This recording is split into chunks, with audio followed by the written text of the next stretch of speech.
నమస్తే, welcome to the date line. Telugu Desam party అధ్యక్షుడు చంద్రబాబు నాయుడు హఠాత్తుగా జనసేన అధ్యక్షుడు పవన్ కళ్యాణ్ ఇంటికి వెళ్ళారు ఆదివారం నాడు. ఏమై ఉంటుంది? ఇది విని చాలామందికి 2014 ఎన్నికలు కళ్ళ ముందు తిరిగి ఉంటాయి. 2014 ఎన్నికలప్పుడు కూడా పవన్ కళ్యాణ్ను ఆయన ముందు కారులో వెళ్తుంటే వెనక కారులో వెంబడించి వెళ్ళి మరి చంద్రబాబు నాయుడు ఆయన్ని కలుసుకొని కౌగిలించుకొని ఆయనతో పొత్తుకు ఒప్పించుకున్నారు. అప్పుడు కూడా పవన్ కళ్యాణ్ భారతీయ జనతా పార్టీ నరేంద్ర మోదీతో మాత్రమే పోతా అంటున్న సమయంలో వెళ్ళి బలవంతంగా ఆయన్ని ఒప్పించుకొని తనకు మద్దతుగా ఉండేట్టు చేసుకున్నారు. బహుశా ఆ దృశ్యం చాలామంది గుర్తొస్తూ ఉంటుంది. అయితే అప్పటికి 2014కి ఇప్పటికి చాలా తేడా ఉన్నది. 2014 తర్వాత 2024 10 ఏళ్ల కాలంలో చాలా జరిగిపోయినాయి. ఈ మధ్య కాలంలో అయితే పవన్ కళ్యాణ్ ఆయన పార్టీ జనసేన పూర్తిగా చంద్రబాబు నాయుడు గారికి అనుసరణలో నడుస్తున్నదనేది అందరికీ అర్థమవుతున్న విషయం. చంద్రబాబు నాయుడు స్కిల్ డెవలప్మెంట్ స్కామ్లో జ్యుడిషియల్ రిమాండ్లో రాజమండ్రి జైల్లో ఉన్నప్పుడు మొదటి రోజే పవన్ కళ్యాణ్ వెళ్ళి చంద్రబాబును పరామర్శించి బయటకు వచ్చి ఒక ప్రకటన చేసినారు. ఇకపై తెలుగుదేశం జనసేన కలిసే పోతాయి ఎన్నికల్లో అని. ఆ తర్వాత కూడా తెలుగుదేశం పార్టీని విమర్శించే వాళ్ళు జనసేనలో ఉంటే వాళ్ళని నేను వైఎస్ఆర్సీపీ కోవర్టులుగానే పరిగణిస్తాను అని కూడా బెదిరించినారు పవన్ కళ్యాణ్. తెలుగుదేశం జనసేన పొత్తుకు వ్యతిరేకంగా ఎవరు మాట్లాడకూడదు, తెలుగుదేశం పార్టీని ఎవరు విమర్శించకూడదు అని కూడా మాట్లాడిన పవన్ కళ్యాణ్ హఠాత్తుగా ఆయన మూడ్ మారిపోయింది. ఆయన చంద్రబాబు నాయుడు గారి కుమారుడు లోకేష్ పాదయాత్ర ముగింపు సభకు నేను రావడం లేదని ప్రకటన చేసినారు. ఆయన పార్టీ ఓ ప్రకటన చేసింది. జనసేన అధ్యక్షుడు పవన్ కళ్యాణ్ లోకేష్ పాదయాత్ర ముగింపు సభకు రాబోవడం లేదు అని ప్రకటన చేసినారు. ఆ ప్రకటన వచ్చిన మరునాడు చంద్రబాబు నాయుడు గారు పవన్ కళ్యాణ్ ఇంటికి పోయినారు. ఏం జరిగింది అక్కడ? పవన్ కళ్యాణ్ ఇంట్లో చంద్రబాబు నాయుడు గారు పవన్ కళ్యాణ్ మధ్య జరిగిన సంభాషణ ఏమిటి?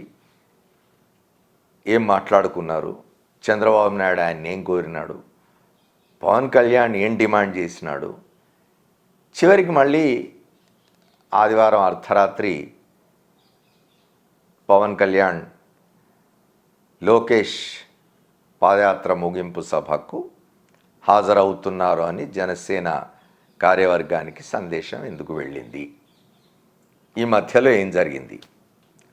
పవన్ కళ్యాణ్ ఏవో ఇతరేతర కారణాల వల్ల ఆ సభకు రాలేకపోతున్నారని ముందు ప్రకటన చేసిన తర్వాత చంద్రబాబు నాయుడు ఆయన ఇంటికి వెళ్ళడం, చంద్రబాబు నాయుడు ఆయన ఇంటికి వెళ్ళిన తర్వాత అర్ధరాత్రి ఈ సందేశం రావడం అనే దాని మధ్యలో ఏం జరిగిందనే దాని మీద చాలామంది చాలా మాట్లాడుకుంటున్నారు. అయితే మనకున్న సమాచారం ఏమిటి అంటే, సహజంగానే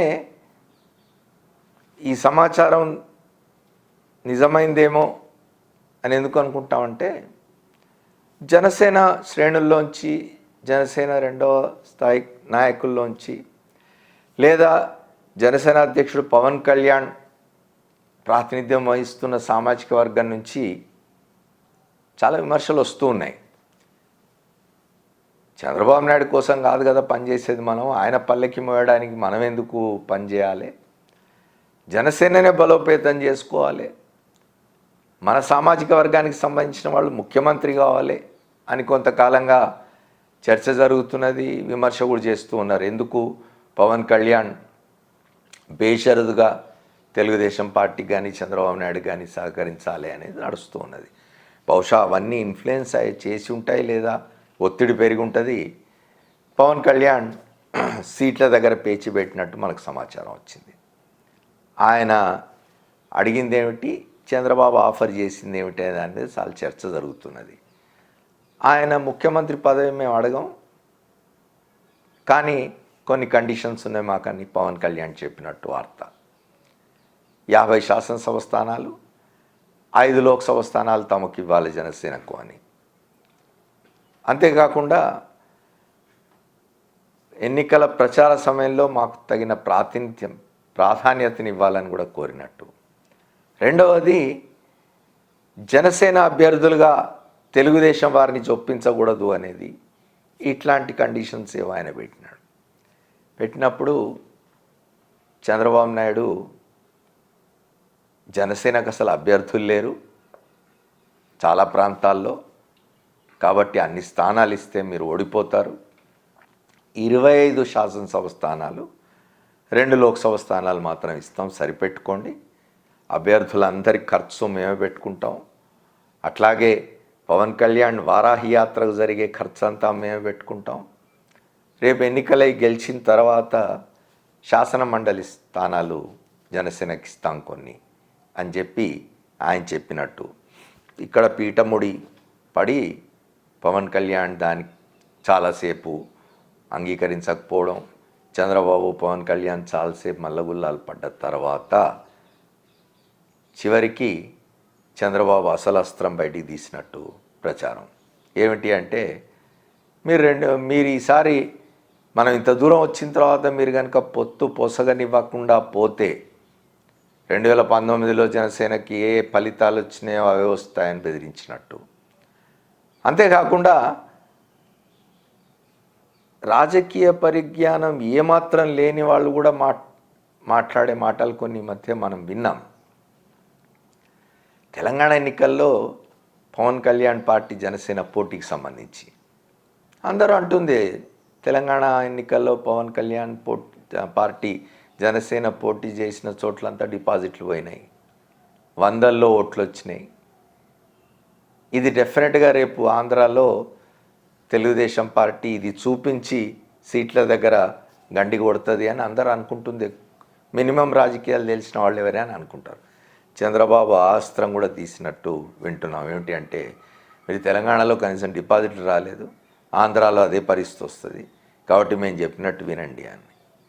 చివరికి ఆయన చెప్పినట్టు విన్నారా, ఏం జరిగింది తెలియదు, కానీ మొత్తానికి అర్ధరాత్రి తర్వాత పవన్ కళ్యాణ్ లోకేష్ పాదయాత్ర ముగింపు సభలో పాల్గొనబోతున్నారు అనే ఒక సందేశం జనసేన కార్యవర్గానికి వెళ్ళింది. దీన్ని బట్టి అందరం అర్థం చేసుకోవచ్చు, ఇది పిల్లగాడు ఇద్దరు ఇష్టపడి చేసుకుంటున్న పెళ్ళి కాదు, ఆ ఇష్టంగా జరుగుతున్న పెళ్ళి. ఈ పెళ్ళి చివరిదాకా ఉంటుందా, పెటాకులు అవుతుందా అని అందరు చర్చించుకుంటున్నారు. థ్యాంక్ యూ, మళ్ళీ కలుద్దాం.